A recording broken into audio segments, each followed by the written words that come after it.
যারা নামাজি, এই নামাজিদের মধ্যে 5 রকম নামাজি আছে। কয় রকম? 5 রকম নামাজি আছে। এই 5 রকম নামাজির 5 রকম নামাজ আছে, 5 রকম নামাজের আবার 5 রকম ফলাফল আছে। সমাজে আমরা যারাই নামাজ পড়ি, এই ক্যাটাগরিটা কয় প্রকারের? 5 প্রকারের। এবং এই 5 প্রকার নামাজির এই ফলাফলটা কয় প্রকার? 5 প্রকার। একটুখানি যদি আমরা শুনি বা বুঝি, তাহলে আমি মিলাইতে পারবো যে আমি আসলে কোন প্রকার নামাজিদের মধ্যে আছি এবং আমার নামাজের কন্ডিশন, ফলাফলটাই বা কোন প্রকারের মধ্যে আছে। আমি কি করতে পারবো? মিলাইতে পারবো। প্রথম প্রকারের নামাজি, এই প্রকারের নামাজিকে বলা হয় ইরেগুলার নামাজি। কি নামাজি? ইরেগুলার, অর্থাৎ তাদের নামাজে তারা রেগুলার না। অর্থাৎ ঈদের নামাজ পড়ে তো জুমার নামাজ ছাড়ে, জুমার নামাজ পড়ে তো 5 ওয়াক্ত নামাজ ছাড়ে, আবার 4 ওয়াক্ত নামাজ পড়ে তো ফজরের ওয়াক্ত সূর্যোদয়ের আগে পড়তে পারে না, বা এই 5 ওয়াক্ত নামাজের মধ্যে 1 ওয়াক্ত পরে তো আরেক ওয়াক্ত ছাড়ে। অর্থাৎ সে তার নামাজের মধ্যে রেগুলার না, 1 ওয়াক্ত পরে 1 ওয়াক্ত ছাড়ে, বা মন চাইলে পরে মন চাইলে ছাড়ে। তো এটা হলো এক প্রকারের নামাজি। তো এই নামাজের ফলাফলটা কি? এই নামাজের ফলাফল হচ্ছে, কিতাবের মধ্যে আসছে, যে নামাজটা আপনি পড়লেন, ওই নামাজটা না পড়লে যে গুনাহ হইতো, ওই গুনাহ থেকে আপনি বাইচা গেলেন। আর যেই নামাজটা পড়লেন না, ওই নামাজের জন্য আপনাকে জাহান্নামে জ্বলতে হবে। তো আপনি যে ইরেগুলার নামাজে আপনি নামাজ পড়লেন ছাড়লেন, পড়লেন ছাড়লেন, পড়লেন না, যে নামাজটা ছাড়লেন, আপনি ওই নামাজের জন্য জাহান্নামে জ্বলবেন। কোন জাহান্নামে জ্বলবেন সেটাও আল্লাহ পাক কোরআনে কারীমের মধ্যে সূরা নাজিল করে আল্লাহ পাক উম্মতে মুহাম্মাদীকে জানায় দিয়েছে। আল্লাহ রাব্বুল আলামিন বিশ্বনবী জনাবে মুহাম্মদুর রাসূলুল্লাহ সাল্লাল্লাহু আলাইহি ওয়াসাল্লামের মারফতে আমরা জানতে পারি, আমাদের জন্য জাহান্নাম তৈরি করা হয়েছে 7টা। কয়টা বলেন? 7টা জাহান্নাম আল্লাহ পাক তৈরি করে রেখেছেন। এক একটা জাহান্নাম থেকে এক একটা জাহান্নামের পাওয়ার আরো বেশি।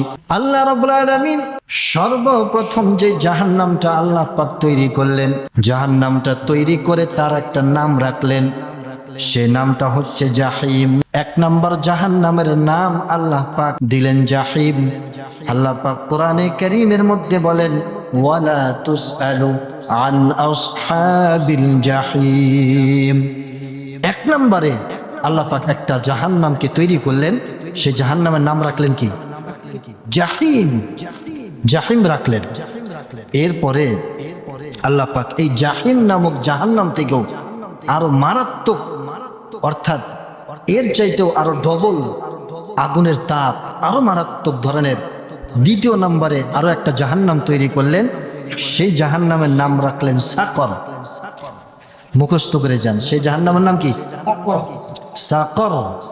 কোরআনে কারীমের মধ্যে আল্লাহ পাক বলেন, ওয়ামা আদরাকা মা সাকর লা তুবকি ওয়ালা তাযার লাওয়াহাতুল লিল বাশার। আল্লাহ পাক বিশ্বনবীকে বলেন, হে নবী, আপনি কি জানেন সাকর কি জিনিস? লা তুবকি, এই সাকরে কোনো কিছু পড়লে কোনো কিছুই বাকি থাকে না, লা তাযার, কোনো কিছুই অবশিষ্ট থাকে না, লাওয়াহাতুল লিল বাশার, মানুষের চামড়া, হৃদয়, হৃৎপিণ্ড সবগুলোকে জ্বলে পড়ে ছারখার করে দেয় যে জাহান্নাম, সেই জাহান্নামের নামটা কি বলেন? সাকর। 2 নম্বর আল্লাহ পাক সাকর নামক জাহান্নাম তৈরি করলেন। এরপরে সাকরের চাইতেও আরো মারাত্মক লেভেলের একটা জাহান্নাম 3 নম্বরে আল্লাহ পাক তৈরি করলেন, সেই জাহান্নামের নাম দিলেন লাযা। সেই জাহান্নামের নাম কি? লাযা। আল্লাহ পাক বলেন, কাল্লা ইন্নাহা লাযা নাযাআতাল লিশাওয়া। এর ভয়ানক, কি ভয়ানক কোরআনে কারীমের মধ্যে আল্লাহ পাক তুলে ধরেছেন। লাযা নামক জাহান্নাম 3 নম্বরে আল্লাহ পাক তৈরি করলেন। 4 নম্বরে এই লাযা নামক জাহান্নাম থেকেও আল্লাহ পাক আরো মারাত্মক লেভেলের জাহান্নাম আল্লাহ পাক তৈরি করলেন, সেই জাহান্নামের নাম দিলেন হুতামা। 4 নম্বরে সেই জাহান্নামের নাম দিলেন হুতামা। আল্লাহ পাক কোরআনে কারীমের মধ্যে বলছেন, ওয়ামা আদরাকা মাল হুতামা। হুতামা নামক জাহান্নাম আল্লাহ পাক তৈরি করলেন। সংক্ষেপে বলছি, এরপরে 5 নম্বরে আল্লাহ পাক 4 নম্বরের চাইতেও আরো মারাত্মক লেভেলের জাহান্নাম তৈরি করলেন, সে জাহান্নামের নাম দিলেন হাওিয়া। আল্লাহ পাক কোরআনে কারীমের মধ্যে বলেন, ফাউম্মুহু হাওিয়া ওয়ামা আদরাকা মা হিয়া নারুন হামিয়া। কঠিন কথা আল্লাহ পাক বলেছেন, তাফসির করতে গেলে ঘন্টাকে ঘন্টা লাগবে, সময় নেই। 5 নম্বরের চাইতেও 6 নম্বরে আরো মারাত্মক লেভেলের একটা জাহান্নাম আল্লাহ পাক তৈরি করলেন। সে জাহান্নামের নাম দিলেন সাঈর। আল্লাহ পাক বলছেন ফারিকুন ফিল জান্নাতি ওয়া ফারিকুন ফিস সাঈর। সাঈরের বর্ণনা আল্লাহ পাক সেখানে দিয়েছেন। এরপরে 7 নম্বরে পিছনের যে 6টা জাহান্নাম, এই 6টা জাহান্নাম একত্রিত করলে যে শাস্তি, যে আগুন, যে পাওয়ার, যে শক্তি, সমস্ত শক্তিকে মন্থন করে আল্লাহ পাক 7 নম্বরে একটা জাহান্নাম তৈরি করলেন। সে জাহান্নামের নামটা শুনবেন নাকি? হযরত জিবরাইল আলাইহিস সালাম বিশ্বনবী জনাবে মুহাম্মদুর রাসূলুল্লাহ সাল্লাল্লাহু আলাইহি ওয়াসাল্লামের নিকট একদিন এসে বললেন, হে আল্লাহর রাসূল, আপনি জানেন নাকি 7 নম্বরে আল্লাহ পাক একটা জাহান্নাম তৈরি করে ফেলেছেন, যে জাহান্নামটি এতটা পাওয়ারফুল, পিছনের 6টা জাহান্নাম থেকে পাওয়ারফুল। আল্লাহর নবী বললেন, তার পাওয়ার, তার ক্ষমতা সম্পর্কে একটু বর্ণনা দাও। ওই জিবরাইল আলাইহিস সালাম বলছেন, হে আল্লাহর রাসূল, ওই জাহান্নামের যে পোশাক থাকবে, ওই পোশাক থেকে একটা সুতা খুলে যদি দুনিয়ার জমিনে ছেড়ে দেওয়া হয়, তাহলে মুহূর্তের মধ্যে দুনিয়ার এত বড় বড় অট্টালিকা, এত বড় বড় পাহাড় পর্বত, এত কিছু মুহূর্তের মধ্যে সব কিছু ভস্ম হয়ে যাবে। ওই জাহান্নাম থেকে যদি 1 ফোঁটা পানি এই পৃথিবীর বুকে ছড়ে দেওয়া হয়, তাহলে গোটা পৃথিবী আগুনে থই থই করতে থাকবে। এমন মারাত্মক। বিশ্বনবী মাথায় হাত দিলেন, বললেন, ও ফেরেশতা, ও জিবরাইল, এই জাহান্নাম আল্লাহ পাক কার জন্য তৈরি করেছেন? এই জাহান্নামে কারা যাবে একটু বলো। জিবরাইল আলাইহিস সালাম চোখের পানি ছেড়ে দিয়ে বলে, হে আল্লাহর রাসূল, এই জাহান্নামে যাবে প্রত্যেক যুগের নবীদের দুশমনেরা যাবে। হামান যাবে, কারুন যাবে, উমাইয়া ইবনে খালফ যাবে, ফেরাউন যাবে, নমরুদ যাবে। প্রত্যেক যুগের বড় বড় কাফেররা এই জাহান্নামের মধ্যে যাবে। আবু জাহেলদের মতো লোকরা যাবে। বিশ্বনবী বললেন, আর কারা যাবে? জিবরাইল আলাইহিস সালাম বললেন, হে আল্লাহর রাসূল, এই জাহান্নামের মধ্যে আরো এক শ্রেণীর লোক আপনার উম্মতদের মধ্য থেকে যাবে। ওই শ্রেণীর লোকদের কথা শুনলে হয়তো আপনার খারাপ লাগতে পারে, চোখের মধ্যে পানি আসতে পারে, এজন্য আমি জিবরাইল বলতে পারবো না। বিশ্বনবী বললেন, ও জিবরাইল, তুমি একটু বলো আমার কোন উম্মতেরা এই জাহান্নামের মধ্যে যাবে। যদি আমি নবীর জানা থাকে, তাহলে ওই উম্মতদেরকে এই বিষয়ে আমি সতর্ক করে দিব। ওই উম্মতদেরকে এই জাহান্নাম থেকে আমি নবী বাঁচানোর জন্য চেষ্টা করব। নবীর উম্মতের প্রতি নবীর দয়া আছে না নাই বলেন? আছে। সেই দয়া থেকে বিশ্বনবী বলছেন, একবার বলো সেই জাহান্নামে আমার উম্মতদের মধ্য থেকে কারা যাবে একটু বলো। হযরত জিবরাইল আলাইহিস সালাম বলছেন, ও নবী, আপনি শুনে রাখুন, আল্লাহ রাব্বুল আলামিন এই মাত্র একটি সূরা দিয়ে, যেই সূরার মধ্যে এই বিষয়ে আলোচনা করে আল্লাহ রাব্বুল আলামিন আমি জিবরাইলকে আপনি নবীর নিকট পাঠিয়ে দিয়েছেন। সূরাটা কি? আল্লাহ রাব্বুল আলামিন বলছেন সূরাতুল মাউন। আল্লাহ পাক বলেন, আরাআইতাল্লাযী ইউকাযযিবু বিদ্দীন ফাযালিকাল্লাযী ইয়াদউল ইয়াতীমা ওয়া লা ইয়াহুদ্দু আলা তাআমিল মিসকিন ফাওয়াইলুল লিল মুসাল্লিন আল্লাযীনা হুম عن صلاتهم ساهون الذين هم يراءون। আল্লাহ পাক বলছেন ফাওয়াইলুন লিল মুসাল্লিন। ফা এটা একটা হরফ, এটাকে বাদ দেন। ওয়াইলুন লিল মুসাল্লিন। এই জাহান্নামের নাম কি বলেন? ওয়াইল। জাহান্নামের নাম কি? ওয়াইল নামক জাহান্নাম। আল্লাহ পাক বলছেন ওয়াইলুন লিল মুসাল্লিন। ওয়াইল নামক জাহান্নাম ওই সমস্ত মুসল্লিদের জন্য বরাদ্দ যারা আল্লাযীনা হুম আন সালাতিহিম সাহুন, যারা তাদের নামাজের মধ্যে গাফেল, যারা ইরেগুলার নামাজ এক ওয়াক্ত পরে তো আরেক ওয়াক্ত ছাড়ে বা পড়েই না, এই শ্রেণীর লোকদের জন্য ওয়াইল নামক জাহান্নাম আমি আল্লাহ বরাদ্দ রেখেছি। নাউজুবিল্লাহ। স্বয়ং 6টা জাহান্নাম, যে জাহান্নাম থেকে পানা চায়, সেই জাহান্নামে যাবে কারা? যারা এই উম্মতের বেনামাজি, যারা এই উম্মতের বেনামাজি, তাদেরকে ওই আবু জাহেলদের সাথে আল্লাহ পাক এই জাহান্নামের মধ্যে রাখবেন। কত কঠিন কথা, চিন্তা করেন, কত কঠিন কথা।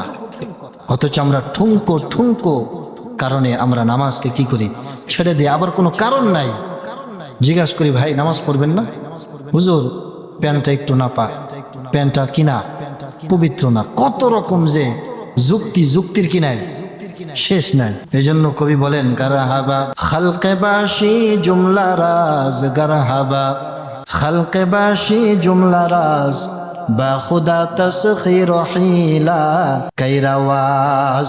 দুনিয়ায় যুক্তি দেখাইলেন, দুনিয়ায় হিলা করলেন, কৌশল করলেন, কৌশল করে কয়দিন অনেক লাভবান হয়ে গেছেন নাকি, অনেক কিছু পেয়ে গেছেন নাকি?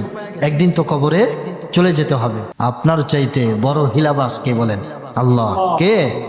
আপনি কি চালাক? আপনার চাইতে চালাক কে বেশি আছে?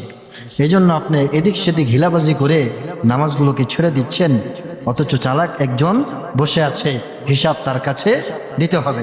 তাহলে দেখেন, এক নম্বরে ইরেগুলার নামাজি আমাদের সমাজে আছে না নাই বলেন? তো এদের নামাজের ফলাফলটা কি? ফলাফলটা হচ্ছে ওয়াইল নামক জাহান্নাম তাদের জন্য কি বরাদ্দ, কোনো কথা নাই। এরা ওই জাহান্নামে অবস্থান করবে, যে জাহান্নামটা স্বয়ং বাকি 6টা জাহান্নামের চাইতেও মারাত্মক। 2 নাম্বার দেখেন সালাতুল গাফিলিন, অর্থাৎ রেগুলার নামাজি কিন্তু এই সমস্ত নামাজিরা তাদের নামাজ সম্পর্কে গাফিল। অর্থাৎ ইচ্ছা করলেই সে নামাজের ফরজগুলো জানতে পারে, ইচ্ছা করলে নামাজের ওয়াজিবগুলো মুখস্থ করতে পারে, ইচ্ছে করলে নামাজের সুন্নত কি কি বা কি কি কারণে নামাজ ভঙ্গ হয়ে যায়, এই মোটা দাগের কিছু কথাবার্তা, কিছু মাসলা মাসাইল তারা জানতে পারে। ইচ্ছে করলে তার মনোযোগটাকে সে নামাজের মধ্যে ধরে রাখতে পারে। অথচ সে বছরকে বছর 5 ওয়াক্ত নামাজ পড়তেছে, নামাজ কোনো কাজা নাই, নামাজ পড়ছে, কিন্তু সে এই সমস্ত বিষয়গুলোকে কি রাখে না, লক্ষ্য করে না। নামাজের ফরজ ওয়াজিব ঠিক নাই, ফরজ ঠিক নাই, নামাজের মধ্যে মন রাখে না এবং মনটাকে ধরে রাখার জন্য সে চেষ্টাও করে না। বছরকে বছর ইমাম সাহেব আল্লাহু আকবার, মুসল্লি আল্লাহর বান্দা দাঁড়ায় গেছে, আল্লাহু আকবার, একেবারে পুরা গোটা দুনিয়া বিরাস্ত আছে। যদি দোকান থাকে 2-3টা, এই 2-3টা দোকানের হিসাব কিতাব সব 4 রাকাত নামাজের মধ্যে শেষ, 4 রাকাত নামাজের মধ্যে শেষ করে দেয়। একটা গল্প পড়ছিলাম, সত্য গল্প। ইন্ডিয়ায় নাকি এমন একটা ঘটনা ঘটছে, প্রত্যেক দিন এশারের নামাজ এক ইমাম সাহেবের পিছনে আইসা এক লোক আইসা, দোকানদার এক লোক আইসা পড়ে। তো হঠাৎ করে নামাজিদের অবস্থা কেমন বুঝাচ্ছে। হঠাৎ করে ইমাম সাহেব একদিন 3 রাকাত ইশার নামাজ, কয় রাকাত? 4 রাকাত। 4 রাকাতের জায়গায় 3 রাকাত পড়ে ইমাম সাহেব বসে গেছে। তো পিছন থেকে লোকমা দিবে না, তো কোনো খবর নাই। ওই পিছন থেকে এক লোক আল্লাহু আকবার বলে লোকমা দিয়া 4 রাকাত পূর্ণ করছে। তো ইমাম সাহেব তাকে খুব বাহবা দিচ্ছে যে ভাই তুমি যদি অন্তত না থাকতা তাহলে আমার নামাজও যাইতো, সবার নামাজ আবার পুনরায় পড়া লাগতো। তোমার নামাজের মধ্যে আলহামদুলিল্লাহ অনেক মনোযোগ দেখা যায়, তো তোমার নামাজের মধ্যে এই মনোযোগ রাখার গোপন টিপস অ্যান্ড ট্রিক্স কি যদি আমাকে বলো, তাহলে আমি ইমাম সাহেব মানুষ, মুসল্লিদেরকেও বলবো, মুসল্লিরাও এর প্রতি কি হবে, উদ্বুদ্ধ হবে, সবটা তুমিও পাওয়া যাবে। তো ওই লোকটা বলতেছে যে হুজুর গোপন টিপস অ্যান্ড ট্রিক্স কি, এটা তো আমার জানা নাই, তবে আমার 4টা দোকান আছে। কয়টা বলেন? 4টা দোকান আছে। প্রত্যেক দিন এশারের নামাজের সময় এসে আমি আপনার এক এক রাকাতে এক একটা দোকানের হিসাব আমি মিলাই ঠিক করি, ঠিক আছে? তো আজকে ঘটনাক্রমে 3টা দোকানের হিসাব মিলানো শেষ, এরপরে আরো একটা দোকানের হিসাব মিলানো বাকি আছে। এমত অবস্থা আপনি নামাজটা কি করছেন, শেষ করে ফেলছেন। তার মানে আমি একেবারে হলফ হয়ে গেলাম যে আপনি 1 রাকাত নামাজ পড়েন নাই, এজন্য আমি পিছন থেকে লোকমা দিছি। চিন্তা করছেন ব্যাপারটা? এই হলো তার গোপন টিপস অ্যান্ড ট্রিক্স। তো চিন্তা করেন, আমাদের সমাজের মানুষের অনেক মুসল্লি আছে, বছরকে বছর নামাজ পড়ে ঠিক, কিন্তু তার নামাজের মধ্যে কি নাই, কোনো মন নাই, মনোযোগ নাই, এবং মনটাকে ধরে রাখতে হবে এই ফিকিরও তার নাই। তো এদের ব্যাপারে কিতাবের মধ্যে আসছে এদের নামাজের ফলাফলটা কি। এদের নামাজের ফলাফলটা হচ্ছে, কষ্ট করে যেহেতু বেচারা নামাজ পড়তেছে, এই নামাজের যে হিসাব, এই হিসাব থেকে সে রক্ষা পাবে, কিন্তু কিয়ামতের মাঠে এই নামাজের যে ফজিলতটা পাওয়ার দরকার ছিল, এই ফজিলত থেকে সে মাহরুম হয়ে যাবে এবং সমস্ত হাসরবাসীর সামনে আল্লাহ পাক তাকে ধমক দিবেন। কি দিবেন? ধমক দিবেন। এখন জিজ্ঞাসা করুন, ধমকের মধ্যে আবার কোনো শাস্তি হয় নাকি? 2 বছর বাচ্চাকে যদি 30 বছরের যুবক জোরে ধমক দেয়, কেঁদে দেবে কিনা বলেন? তো সেখানে সমস্ত হাসরবাসীর সামনে যদি আল্লাহ পাক আপনাকে আমাকে ধমক দেয়, তাহলে খারাপ লাগবে কিনা বলেন? ব্যথা লাগবে কিনা?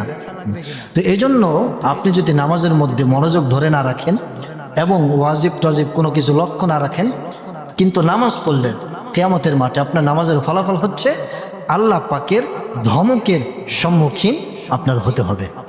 দরকারটা কি? দুনিয়ার জমিনে কিছু মাসলা মাসাইল জেনে নামাজের মধ্যে মনোযোগটা ধরে রাখার জন্য চেষ্টা করি। সমস্যা কি? সমস্যা আছে? নাই। 3 নম্বরে নিয়মিত নামাজ পড়ে এবং নামাজের মধ্যে ফরজ, ওয়াজিব, সুন্নত, মুস্তাহাব এগুলো মোটামুটি জেনে বুঝেই নামাজ পড়ে এবং নামাজের মধ্যে তার মনোযোগটা বের হয়ে যায়, কিন্তু সে মনোযোগটাকে ধরে রাখার জন্য চেষ্টা করে। কি করে? চেষ্টাকে কিভাবে করে? বিশ্বনবীর বাতলানো পথ অনুযায়ী আল্লাহ নবী বলেন, আনতা আবুদাল্লাহ কাআন্নাকা তারাহু ফাইন লাম তাকুন তারাহু ফাইন্নাহু ইয়ারাক। আল্লাহ নবী বলেন, তুমি যখন নামাজ পড়তে দাঁড়াও তখন তুমি এই মনে করো যে তুমি আল্লাহকে দেখতেছো। কাকে দেখছো?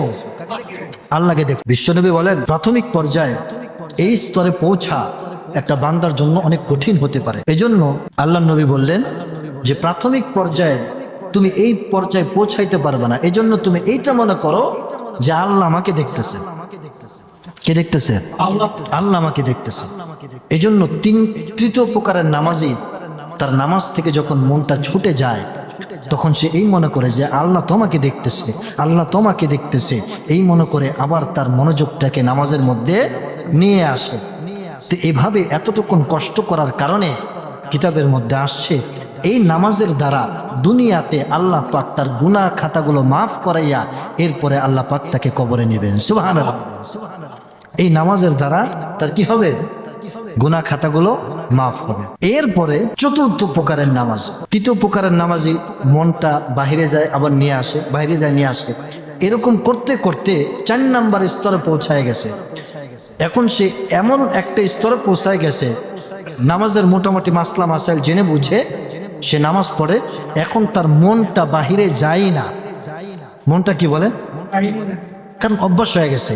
দীর্ঘদিন যাবৎ একটা জিনিস যদি আপনি একাধারে 13 দিন বা 23 দিন যদি চেষ্টা করেন, ওই জিনিসের প্রতি আপনার অভ্যাস হয়ে যাবে। তো লাগাতার সে দৈনিক 5 ওয়াক্ত নামাজ পড়ে বছরকে বছর চেষ্টা করতে করতে এমন একটা অবস্থা তার পৌঁছায় গেছে, এখন তার মনোযোগটা নামাজের বাহিরে যায় না। এই নামাজি ব্যক্তির ফলাফলটা কি? এই নামাজি ব্যক্তির ফলাফল হচ্ছে আল্লাহ পাক এই নামাজি ব্যক্তির ব্যাপারেই আল্লাহ পাক বলছেন, ইন্নাস সালাতা তানহা আনিল ফাহশাই ওয়াল মুনকার। এই প্রকারের নামাজিকে আল্লাহ পাক কি করেন বলেন তো? সকল প্রকার গুনাহ, সকল প্রকার খারাপি থেকে বাঁচায় রাখেন। তাহলে আপনাকে আমি একটা প্রশ্ন করি, আপনি যদি বলেন যে হুজুর অনেকে তো দেখি নামাজ পড়ে আবার গুনাহ করে, আবার চুরিও করে, আবার সুদও খায়, ঘুষও খায়, হ্যাঁ খারাপ কাজও করে, তো বুঝলাম না। তো এর উত্তর হচ্ছে সে ওই প্রথম প্রকারের নামাজি, না হয় দ্বিতীয় প্রকারের নামাজি, না হয় তৃতীয় প্রকারের নামাজি, চতুর্থ প্রকারের নামাজি সে না। যেদিন সে চতুর্থ প্রকারের নামাজি হবে সেদিন ওই নামাজ তাকে সকল প্রকার গুনাহ, সকল প্রকার খারাপি থেকে তাকে বাঁচায় দিবে। সুবহানাল্লাহ। তাহলে আমরা গুনাহ থেকে বাঁচতে পারি না। এই নামাজ কি চতুর্থ প্রকারের নামাজ নাকি প্রথম প্রকারের নামাজ? হ্যাঁ, কোন প্রকারের নামাজ? চতুর্থ প্রকারের নামাজে যখন আপনি হবেন তখন এই নামাজ আপনাকে কি করবে? সকল প্রকার গুনাহ থেকে বাঁচাবে। এরপর আপনি চতুর্থ নাম্বার গণ্ডি পার হইলেন, চেষ্টা করতে করতে পঞ্চম প্রকারে আপনি পৌঁছায় গেলেন। তো পঞ্চম প্রকারের নামাজের হালতটা কি?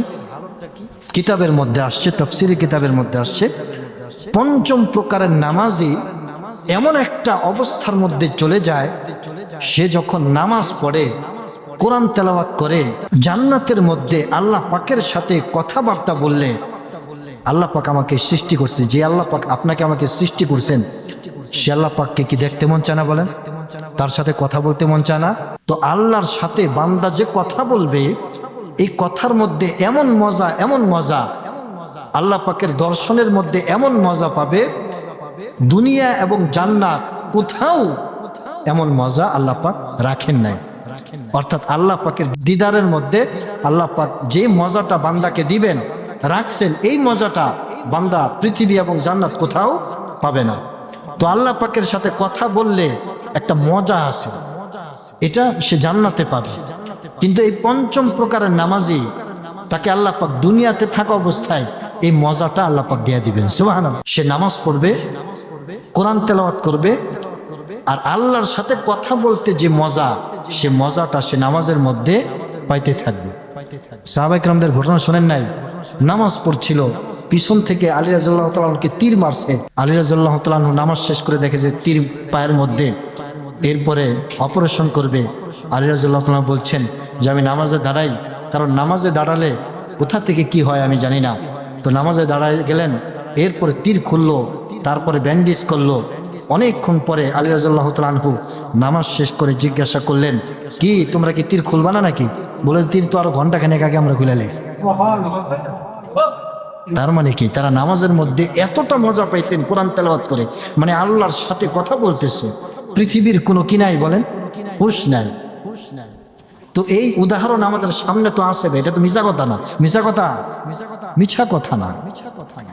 তো পঞ্চম প্রকারের নামাজি, সে যখন নামাজের পিছনে মেহনত করতে করতে পঞ্চম প্রকারে পৌঁছে যায়, আল্লাহর সাথে দিদার হলে আল্লাহর সাথে কথোপকথনের যে মজা, ওই মজা আল্লাহ পাক তাকে নামাজের মধ্যে দিয়া দেন। তাফসীরের কিতাবের মধ্যে এসেছে, এই পঞ্চম প্রকারের নামাজি যখন সূরা ফাতিহা তেলাওয়াত শুরু করে দেয়, পঞ্চম প্রকারের নামাজি যখন বলে সূরা ফাতিহার প্রথম শব্দ আলহামদু, সমস্ত প্রশংসা আল্লাহ পাক তখন ওই পঞ্চম প্রকারের নামাজের সাথে কথোপকথন শুরু করে দেন। আল্লাহ পাক বলেন লিমানিল হামদু, কার জন্য বান্দা সমস্ত প্রশংসা? বান্দা তখন বলেন লিল্লাহ, আল্লাহর জন্য সমস্ত প্রশংসা। আল্লাহ পাক তখন বলেন মানিল্লাহ, আল্লাহ আবার কে? পঞ্চম প্রকারের নামাজি তখন বলেন রব্বিল আলামিন, বিশ্ব জগতের রব যিনি, তিনি হচ্ছেন আমার আল্লাহ। আল্লাহ পাক তখন বলেন মানে রব্বুল আলামিন, বিশ্ব জগতের রব আবার কে? পঞ্চম প্রকারের নামাজি তখন বলেন আর রহমান, রহমান যিনি, তিনি। আল্লাহ পাক বলেন মানির রহমান, রহমান আবার কে? নামাজি তখন বলেন আর রহিম, রহিম যিনি, তিনি। আল্লাহ পাক তখন বলেন রহিম আবার কে? পঞ্চম প্রকারের নামাজি বলেন মালিক ইয়াউমিদ্দিন, বিচার দিবসের মালিক যিনি, তিনি হচ্ছেন আমার আল্লাহ। আল্লাহ রাব্বুল আলামিন এতক্ষণ কথোপকথন করে বান্দাকে বলেন ও বান্দা, তুমি যিনি আর তিনি বলো না, থার্ড পারসন সিঙ্গুলার নাম্বার, অনুপস্থিত ব্যক্তির ক্ষেত্রে যিনি তিনি ব্যবহার করা হয়। আল্লাহ পাক বলেন ও বান্দা, আমি মাওলা তো তোমার সামনে আছি, তুমি নামাজ পড়তেছো, তোমার সামনেই তো আমি, সুতরাং যিনি তুমি বলতেছো কেন? যিনি তিনি বললে তো অনেক দূরের মানুষ, অনুপস্থিত ব্যক্তি বুঝায়। সুতরাং যিনি তিনি বাদ দিয়ে এমন একটা শব্দ তুমি চয়েস করো যে শব্দটা আমি আল্লাহ তোমার সামনে বুঝায়, এমন একটা শব্দকে তুমি চয়েস করো। সুবহানাল্লাহ। বান্দা তখন যিনি তিনি বাদ দিয়ে বলতে থাকে ইয়্যাকা না'বুদু ওয়া ইয়্যাকা নাস্তাঈন, হে আল্লাহ আমরা আপনারই ইবাদত করি এবং আপনারই নিকট সাহায্য প্রার্থনা করি, আপনারই নিকট সাহায্য চাই। আল্লাহ পাক তখন বলেন বান্দা তুমি কি সাহায্য চাও বলো? ওই বান্দা তখন বলেন ইহদিনা, আপনি আমাদেরকে পথ দেখান, আপনি আমাদেরকে রাস্তা দেখান। আল্লাহ পাক বলেন কি পথ তুমি দেখতে চাও, কি পথ তুমি পেতে চাও, একটু বলো, খুলে খুলে বলো। বান্দা তখন বলেন আস-সিরাতাল মুস্তাকিম, সিরাতাল্লাযীনা আন'আমতা আলাইহিম গায়রিল মাগদুবি আলাইহিম ওয়ালাদ-দাল্লিন। বান্দা তখন বলেন ও আল্লাহ, তুমি হচ্ছ আমার মাওলা, তুমি হচ্ছ আমার রব, তুমি আমার সব। আমাকে এমন একটা পথ দেখাও, এমন একটা সহজ সরল পথ তুমি আমাকে দেখায় দাও, যে পথে তুমি তোমার নেককার বান্দাদেরকে চালাইছো, যাদের উপর তুমি গজব নাজিল করছো, যারা পথভ্রষ্ট এদের পথ নয়। এমন একটা সহজ সরল পথ তুমি আমাকে দেখায় দাও, যে সহজ সরল পথের উপর চললে আমি বান্দা সোজা জান্নাতে যেতে পারবো, সোজা তোমার দিদার লাভ করতে পারবো। সুবহানাল্লাহ।